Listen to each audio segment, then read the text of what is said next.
Hello guys, YouTube family, कैसे हैं आप सब। आई होप अच्छे ही होंगे। आज हम जा रहे हैं अलवर ज़िला राजस्थान के राजौरगढ़ के टांडा गांव में। वहां पर राघवों की कुल देवी है और यहाँ पर रास्ता बहुत ही अच्छा है। सीधा रास्ता है गाजियाबाद से।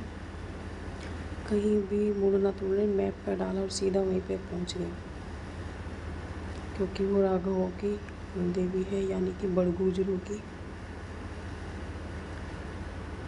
तो हमें पता नहीं था, सिर्फ कुल देवी का पता था, लेकिन उनका रियल स्थान कहाँ पर है वो नहीं पता था। तो जब हमें पता चला और हम जा रहे हैं, पहली बार ही जा रहे हैं हम भी। यहाँ पर कहीं कहीं पर बारिश हो रही है, कहीं पर मौसम बिल्कुल सही खुला हुआ हो रहा है। ये रास्ते में नारायण मंदिर है, जाते हुए पड़ता है। और ये कुछ किलोमीटर का रास्ता कच्चा सा है, टूटी हुई सड़कें, बहुत ख़राब हो रहा है। और लेकिन बहुत ऐसा लगता है जैसे पिछड़े हुए गांव होते हैं ना, जहाँ शहरों में इतनी तरक्की है, और वहाँ ये मकान देखकर झोपड़ी वाले,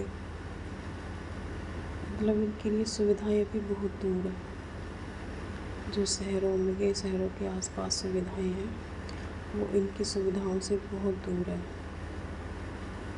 और मोटरसाइकिल सबके पास मिलेगी यहाँ पर। ये पहाड़ में थोड़ी सी चढ़ाई का रास्ता भी है। पहाड़ छोटे छोटे ही हैं, ज़्यादा ऊंचे पहाड़ नहीं है।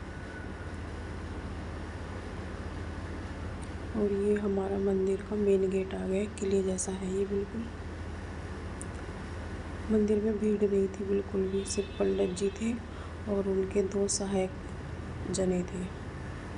बाहर ना बहुत जानवर रहते हैं, मोर, पक्षी, सब तरह के पक्षी, क्योंकि ये पहाड़ों में ही पड़ता है, पीछे जंगल ही जंगल है। देखो यहाँ पर मोर बहुत थे, मोर नाच रहे थे। मोर, मोरनी, इनके लिए खाने के लिए अनाज डालते हैं पंडित जी यहाँ पर। ये है हमारी कुल देवी आशावरी, और ये बराबर में काली माता, काली का माता, ये इनका ही स्वरूप है। काली माता का ही स्वरूप है ये। तो हमने कर लिए इनके दर्शन और पूजा भी। फिर हमको पंडित जी ने बताया, जो यहाँ पर रहते, एक तो पंडित जी इतने अच्छे थे यहाँ के, उन्होंने हमको आते ही बोल दिया कि आप अपने आप पूजा कर लो, अंदर बैठ जाओ। हमको ये लग रहा था कि जैसे और मंदिरों में होता है, यहाँ हाथ नहीं लगाना, यहाँ नहीं करना, बस यहाँ दक्षिणा चढ़ा लो। लेकिन उन्होंने ना ही तो कोई चीज़ मांगी हमसे, बल्कि जो हम कुछ सामान ले जाना भूल गए थे वो भी उन्होंने अपने पास से दिया हमको, और कहा कि जो तुमसे बने वो माता के चरणों में ही चढ़ा दो। और यहाँ पर रुकने की व्यवस्था है, अगर ज़्यादा जने आते हैं, 15-20 जने, तो अपना सिलेंडर ले गए, खाने का सामान, रहने की व्यवस्था यहीं पर है। गद्दे वगैरह सब देंगे, ऊपर हॉल बना हुआ है, और गाड़ी खड़ी करने की तो जगह है ही यहाँ पर। रसोई भी बनी हुई है। और ये देखो, ये चिड़िया आती है ना, ये पंडित जी बैठे हुए कुर्सी पर, इनसे किशमिश का प्रसाद देते हैं, माता को किशमिश चढ़ती है, तो ये आकर चिड़िया सिर्फ इनसे ही प्रसाद मांगती है।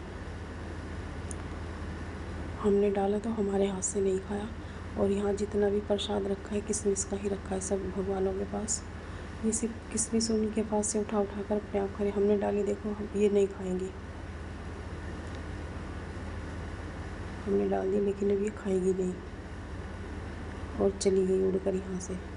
फिर मैं थोड़ा बाहर गई और बाहर से देखा, इतनी चौड़ी चौड़ी दीवारें, किले जैसा लग रहा है, जैसा किला होता है, बिल्कुल किले के टाइप में लग रहा है। जो यहाँ के पहले राजा थे प्रताप सिंह, तो ये उन्होंने बनाया था यहाँ पर मंदिर माता का। और पंडित जी बता रहे थे कि जब वो इस मंदिर में रहने आए थे, यहाँ पर कुछ नहीं था, सिर्फ माता की मूर्ति थी, और एक जगह हवन कुंड बना हुआ है। तो पंडित जी उसमें हवन करते थे, तो वहीं बैठकर ध्यान लगाते थे माता जी का।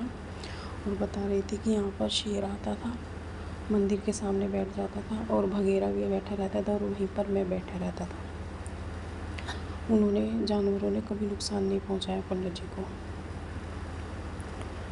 और ये पंडित जी वहाँ की जो व्यवस्था देखते हैं, इन पक्षियों के लिए अनाज डालते रहते हैं यहाँ पर। यहाँ से सुविधाएं बहुत दूर है और पास में कोई गांव भी नहीं है। पता नहीं इन तक सब सामान कैसे पहुँचता होगा। और हम पंडित जी ने हमको बोला कि आगे जाकर नीलकंठ मंदिर भी है, जो पांडव काल का है, जब मतलब पांडव आए थे उसको स्थापित करके गए थे।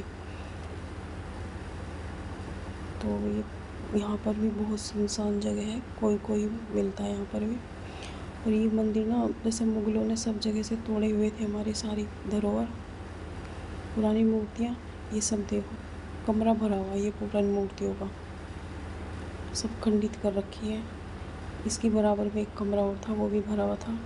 देखो पास में सब मूर्तियाँ तोड़ रखी है। कितना सुंदर बना हुआ होगा, कितनी मेहनत लगी होगी उस वक्त इसमें। लेकिन निशान तो आज भी मौजूद है सारे। ये नीलकंठ महादेव है, जो पांडवों ने स्थापित करे हुए थे महाभारत काल के। हमने इनके दर्शन की, पूजा की और थोड़ी देर वहाँ पर बैठकर, क्योंकि बहुत शांति थी तो बहुत मन लग रहा था वहाँ पर, और थोड़ी देर बैठकर हमने पूजा की वहाँ पर। उसके बाद फिर हम माता के पास गए दोबारा, माता के दर्शन किए और माता जी से चलने की आज्ञा ली। वो कितनी सुंदर सुंदर मूर्तियाँ हैं यहाँ पर, सब खंडित कर दिए, किसी के हाथ तोड़ दिए, किसी के पैर। पर अब पुरातत्व विभाग इनको सही से दोबारा सही करवा रहे हैं और मंदिर को रिपेयर भी करवा रहे हैं, बहुत अच्छी बात है। घूमने के लिए भी बहुत सुंदर जगह है ये। बस अगर आप अपने घर से जा रहे हो तो खाने का सामान ज़रूर ले जाए, जैसा खाना बना कर ले जाए। सुबह सुबह निकल रहे हो आप, क्योंकि वहाँ पर कई किलोमीटर तक कोई भी खाने की व्यवस्था नहीं है। हम भी सुबह निकले थे 6 बजे और दर्शन करके जैसे ही लौटे 2:30 बज गए थे। 2:30 बजे आकर हमने शहर में खाना खाया, क्योंकि खाने की कोई व्यवस्था नहीं थी। तो वीडियो अच्छी लगी हो तो लाइक करें और फॉलो करें। वापस हमने नीलकंठ के दर्शन किए, दर्शन करके फिर माता के मंदिर में आकर और माता से आगे लेकर घर के लिए निकल दिए।